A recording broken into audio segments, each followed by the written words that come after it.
अब प्रजाजनों से राजा के स्वीकार करने को अगले मंत्रों में कहते हैं। भावार्थ, इस मंत्र में वाचक् लुप्तोपमा अलंकार है, जो पूर्ण विद्या युक्त, सत्यवादी, प्रगल्भ, बलिष्ठ शस्त्र और अस्त्रों को बनाने वाला और अभयदाता पुरुष हो, उसी को राज्य के लिए नियत करो। अब राजा को अमात्य आदि भृत्य कैसे रखने चाहिए, इस विषय को अगले मंत्र में कहते हैं। भावार्थ, हे राजन, जो सेनाओं को शिक्षा दिलाता है, विशेष करके युद्ध के समय में उचित बात कहने से योद्धाओं का उत्साह बढ़ाता है, और जो जन आपके सम्मुख दोषों को कहते हैं, उनकी शिक्षा में स्थित होकर उन्हीं जनों में मित्रता करके संपूर्ण कार्यों को सिद्ध करो।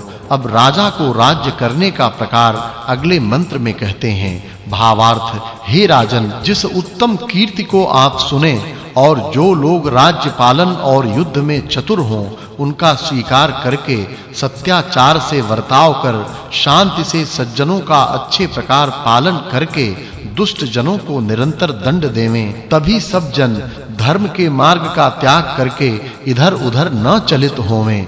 अब राजा कैसे विजय और आनंद को प्राप्त होता है, इस विषय को अगले मंत्र में कहते हैं। भावार्थ, जो उत्तम सहाय और उत्तम धन सामग्री युक्त तथा शत्रुओं को जीतने और यथा योग्यों के लिए विभाग करने देने वाला विद्वान राजा होवे, वही विजय को प्राप्त होकर आनंद करे। अब प्रजाजनों में किसको राज्य की योग्यता है, इस विषय को अगले मंत्र में कहते हैं। भावार्थ, इस मंत्र में उपमा अलंकार है, जो मनुष्य माता और पिता का कितना उपकार है, ऐसा जानकर प्रत्युपकार करते हैं, वे मेघ और वायु से प्रेरित बिजली के सदृश बल को प्राप्त होकर बारंबार शत्रुओं को जीतकर प्रकट यश वाले होते हैं। अब राजा को उत्तम और अनुत्तम का दंड और सत्कार करना चाहिए, इस विषय को अगले मंत्र में कहते हैं। भावार्थ, इस मंत्र में वाचक् लुप्तोपमा अलंकार है।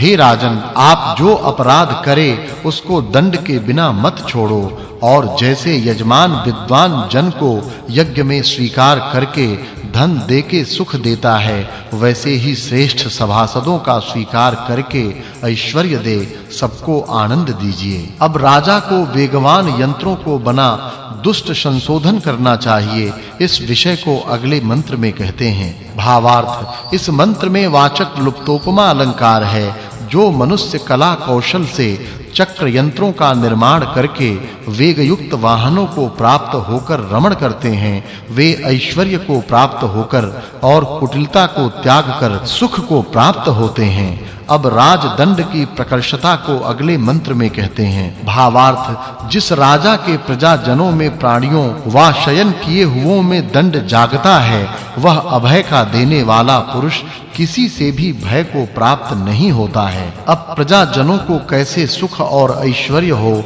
इस विषय को अगले मंत्र में कहते हैं। भावार्थ, इस मंत्र में उपमा और वाचक् लुप्तोपमा अलंकार है। जिनको सुख और ऐश्वर्य की इच्छा हो, वे मेघ के सदृश धन बरसाने और नित्य रक्षा करने वाले राजा को मित्र भाव के लिए ग्रहण करें। अब ईश्वरोपासना विषय को अगले मंत्र में कहते हैं। भावार्थ, हे मनुष्यों, जो जगदीश्वर मित्र के तुल्य सबका सुख करता, सत्य का उपदेश देने वाला, उत्पन्न करने वालों का उत्पन्न करता, पालन करने वालों का पालन करता और सब कर्मों का देखने वाला, न्यायाधीश, अंतर्यामी, अभिव्याप्त है, उसी को जानकर उपासना करो। अब राज्य वर्धन प्रकार को अगले मंत्र में कहते हैं। भावार्थ, हे राजन, यदि राज्य बढ़वाने की आपकी इच्छा करें, तो पक्षपात का त्याग करके सबके साथ मित्र के सदृश वर्ताव करिए और श्रेष्ठ पुरुषों की रक्षा करते और दुष्ट पुरुषों को दंड देते हुए अपने तेज की प्रसिद्धि करिए। फिर कैसे जनों को राजा राज्य कर्मों में रखे, इस विषय को अगले मंत्र में कहते हैं। भावार्थ, इस मंत्र में वाचक् लुप्तोपमा अलंकार है। जो राजा सत्य के उपदेशक अपने प्रिय कारक विद्वानों की राज्य कृत्य में रक्षा करे, उसका पराजय करने को कोई भी नहीं समर्थ होवे, अब अमात्य आदि जनों से राजा की न्याय के बीच प्रकृति कराने को अगले मंत्र में कहते हैं। भावार्थ जो मनुष्य अन्याय में प्रवर्तमान राजा को रोकते हैं वे सत्य के प्रचार करने वाले होते हुए बड़े सुख को प्राप्त होते हैं। अब अमात्यादिकों की भी कार्य प्रवृत्ति को अगले मंत्र में कहते हैं। भावार्थ हे मनुष्यों जो अति उत्तम गुण कर्म स्वभाव और विद्या से युक्त और प्रजा के हित के लिए धन और अन्नों को बढ़ाता है उसके अनुकूलपन से वर्ताव करके सेना के अंगों को दृढ़ संपादन करना चाहिए। इस सूक्त में इंद्र राजा प्रजा और भृत्यों के गुण वर्णन होने से इस सूक्त के अर्थ की पिछले सूक्त के अर्थ के साथ संगति जाननी चाहिए। यह 17वां सूक्त और 24वां वर्ग समाप्त हुआ। अब 13 ऋचा वाले 18वें सूक्त का प्रारंभ है। उसके प्रथम मंत्र में उत्तम ऐश्वर्यवान मनुष्य के लिए अच्छे मार्ग का उपदेश करते हैं। भावार्थ हे मनुष्यों जिस मार्ग से यथार्थ वक्ता पुरुष जावें उसी मार्ग से आप लोग भी चलो। जो बड़ी वृद्ध भी होवे तो भी माता का अपमान किसी को न करना चाहिए। फिर दृष्टांत से पूर्वोक्त विषय को अगले मंत्र में कहते हैं। भावार्थ इस मंत्र में वाचक् लुप्तोपमा अलंकार है। हे मनुष्यों जैसे मैं कर्म नहीं करता हूँ और करके न किए गए न रखता हूँ और साथ में जो युद्ध की इच्छा करे उसके साथ युद्ध में पूछने योग्य को पूछता हूँ वैसे इस सब का आचरण करो। अब उत्तम ऐश्वर्यवान राजा के लिए सेना के संरक्षण विषय को अगले मंत्र में कहते हैं। भावार्थ इस मंत्र में वाचक् लुप्तोपमा अलंकार है। जो सेना के अधीश राजगृह में सत्कार को प्राप्त होकर नियमित आहार और विहार से पूर्ण बल को उत्पन्न करके दोनों अपनी और शत्रुओं की सेना के मध्य में विवाद का नाश करे वा युद्ध करावे उनका सदा ही विजय और जैसे रोगग्रस्त माता की संतान सेवा करते हैं वैसे ही सेना का सेवन करते हैं वे न्याय के अनुगामी होते हैं। अब उत्तम ऐश्वर्यवान पुरुष के लिए काल दृष्टांत से अच्छे मार्ग का उपदेश अगले मंत्र में करते हैं। भावार्थ हे मनुष्यों जैसे काल मास आदि अवयवों को धारण करता है और आप अनंत हुआ संसार में उत्पन्न हुओं में नापने वाला है वैसे ही आप लोग भी करो। अब मान करने वाली माता से उत्तम ऐश्वर्यवान पुरुष के पालनादि विषय को अगले मंत्र में कहते हैं। भावार्थ इस मंत्र में वाचक् लुप्तोपमा अलंकार है।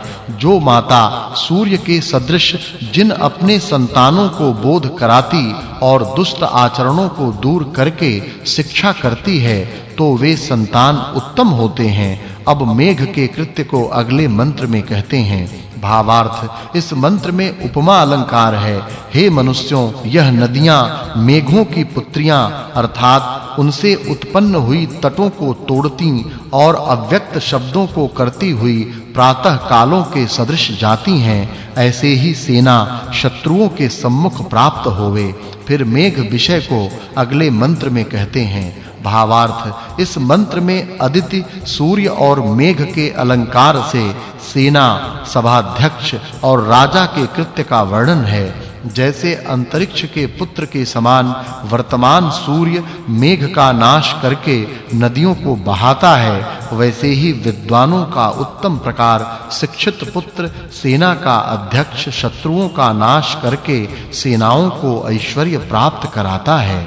अब राज विषय को अगले मंत्रों में कहते हैं। भावार्थ इस मंत्र में वाचक् लुप्तोपमा अलंकार है। जो लोग प्रमत्त स्त्रियों में प्रमाद को नहीं प्राप्त होते वे बली होते हैं और जो पुत्र के सदृश प्रजाओं का पालन करते वे उत्तम होते हैं। भावार्थ हे राजन जो विरुद्ध कर्म से प्रजाओं में चेष्टा करता है उसे सदा दृढ़ बधे को शस्त्रों से व्यथित कर सब प्रकार से बांधो। भावार्थ इस मंत्र में वाचक् लुप्तोपमा